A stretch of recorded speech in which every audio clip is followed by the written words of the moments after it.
I think, what have I been hearing? So the latest on game development, I guess a lot of game developers are complaining about Silksong, Hollow Knight. I don't know if you guys haven't seen the whole thing with Silksong with Hollow Knight. A lot of people, I guess not a lot of people, but a lot of game developers are complaining, saying that Hollow Knight has made it where they're pricing their games too low, like $20 for their indie game. And I guess they're saying, oh, it's too low. You're pricing it too low, and it's making indie game devs, bad because they're not making any profit from their game. From their viewpoint, I understand because a lot of times indie games they don't make much profit. They might sell like maybe 20 or 30 sales if their game isn't as popular. Obviously, I think getting the advertisement, getting that whole people excited for it, it's really difficult. And I would say oftentimes that you see game developers, they're trying to like make as much as they can for it. But I don't think it's the right way of viewing it. I know you can't really blame Silksong or Hollow Knight for it. Just because it's Factorio, right? When Factorio first came out, it was $20. So Factorio is that game, sandbox game, right? It was $20, and even back then, people were saying, that's just a really cheap game. Right, even a couple other sandbox games. Oh yeah, that's nothing. It's a bad game, right? But it got overwhelmingly really good popular views, right? Even the AAA developers were like sweating. I was like, oh, whew, we can't compete. This is too difficult. And I think that's what makes it a little bit different. It's the team size and what they can do. And I think the fame of Silksong just made it difficult to kind of compete for other indie game developers. It makes it in a way challenging.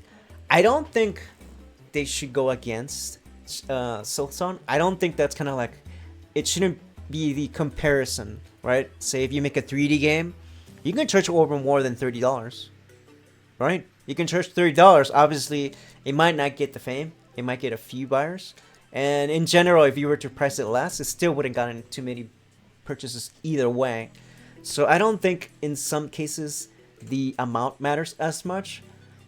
Depends on how the game is, right? I think the quality of the game, if people say, oh yeah, it's it's decent, but it's not worth this amount, right? You get a lot of that.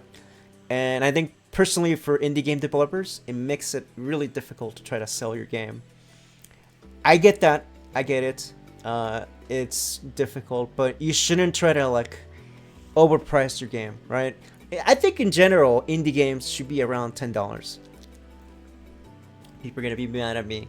Why is that? It's because it's something that you need to kind of slowly, gradually kind of create. There is a chance you can get, like I said, bigger sales. It does make it easier to sell your game. But I think oftentimes it's easier to sell your game kind of cheaper, especially if you're unexperienced. Say like Team Cherry has somewhat of a good experience. It helps in that sense that they could have priced the game a little bit higher, but in that sense they wanted to keep it cheap because they know that economy is really tough for players, and oftentimes they have to do it for the player.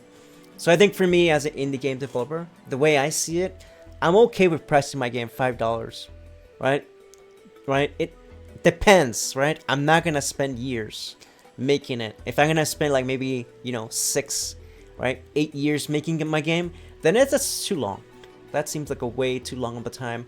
I think you have to kind of like range it where you kind of have to make it quick arcade game that can take you about a year, right? Something that is gonna make money.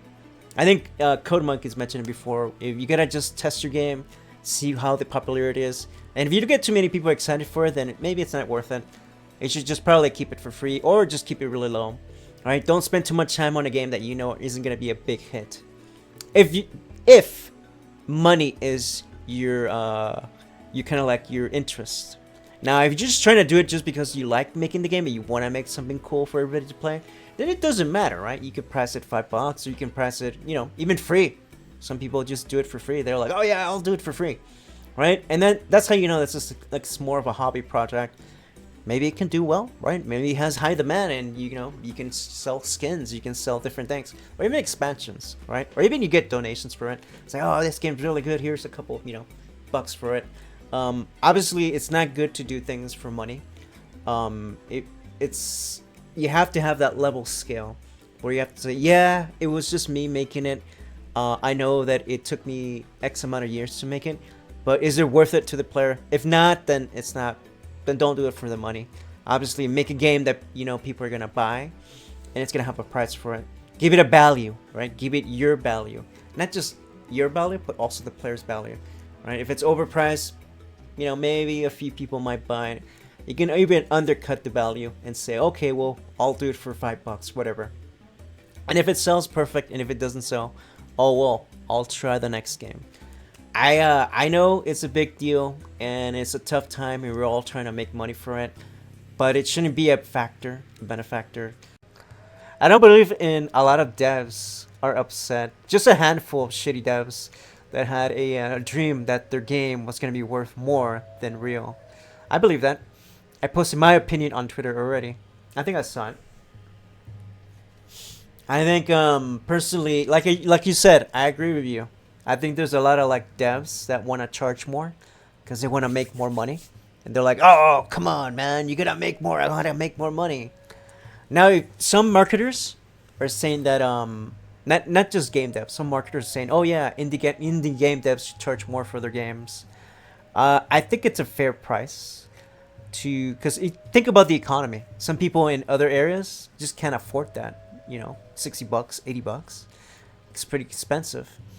The way I see it, it's a good price if you put it in that range, especially if you do something solo dev or small team, right? And there's merch too. But keep in mind, there's merchandise. There's other ways of getting money. If money is your goal, then there's other things of getting money. It's not just selling the game. There's merchandise. There's other skins, maybe downloadables, that sort of thing. There's other ways of getting money, right? There's not just one way. Like I said, don't put your eggs in one basket. Spread them out. Yeah. I put it a while ago. So it's way up there on the free chat. I'll take a look. Yeah, I'll take a look. Either way, I'll download the new version of Blender. UCU Paint. UCU Paint. I'll remember. I have a good memory. Set your game price when you're coming up with the idea. That sets the standard quality. But how do you know what's going to be in the standard? Say you spent 6 years making your game. Alright? Should you spend it on the amount of time that you spend it? Or should you spend it on the way that the idea is? Right? If your game worked forever, it took you a long time, and you feel like 6 years, you want to kind of recuperate your time. Which I disagree on, by the way. I just want to say, if your game takes 6 years, that's your fault. Nobody else's fault. It's your fault that you spent 6 years of your time in realizing, you know what, this game sucks. Alright? And then you're trying to like recuperate that time. Like that. Yep, exactly. That's not the player's fault. You took that long, it doesn't mean the game works a 6-year tag either. Exactly, right? You shouldn't do that. It's about quality. It's about how much effort you put to it. Yeah, it's all about the effort that you put to it. It's about how people qualify it, and if the player says, you know what, this is a $20 game, then it's a $20 game. Or if they say, you know what, this game is a free game, then you have to put it for free. I mean, personally, I have no issues with it. Right? I have plenty of free games. Some $1 games is also okay. Also, some people are upset that Team Cherry didn't tell them ahead of time. They were releasing a game last week and they were upset about having to delay the launch to their game. Team Cherry doesn't owe their indie dev community to give them the heads up. We don't have to discuss with other indies what we want to release their game either. Nobody owes others in regards. I think if you want to release your game whenever you like, you release it. You don't need to tell anybody like, hey, we're releasing our game. Who cares? It's not kind of like, I know it's bad for the community, but it's like, you gotta release it the time that you feel like you need to, right? If they decided to release it, oh well.